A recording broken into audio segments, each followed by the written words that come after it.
So ayun mga insan, no, naka-doble pa tayo, nag-extra rice tayo dahil sa sobra ng sarap ng chicken fillet nila. Kaya dun sa mga gusto subukan to, punta lang po kayo dito sa Belmont, no, Bronzeville 2 po ang location nila. Sige lang, uminom ka lang. Bronzeville 2 yung located nila, no. Baka gusto nyong itry yung panila. Napakasarap yung chicken fillet nila. Promise, naka-extra rice na ako. Bago lahat pala, shout out kay Anto Sakwan ng Isabela, saka kay Edith Ramos ng Isabela, nagpa-shout out sila. Pati kay Mark Anthony Cabrera ng Davao City po. Shout out. Salamat po sa panonood ng mga walang kwentang video. Ay, hindi wala.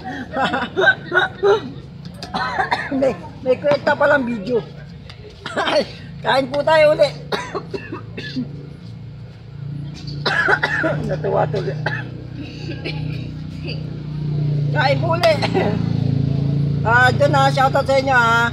Mabuhay yung mga taga Isabela, Nagilian Sur, Ilagan, Isabela. Salamat po sa panonood saka sa pag-follow sa akin. Thank you very much po. Wala ako dito kung wala kayo. Thank you, mabuhay po kayong lahat.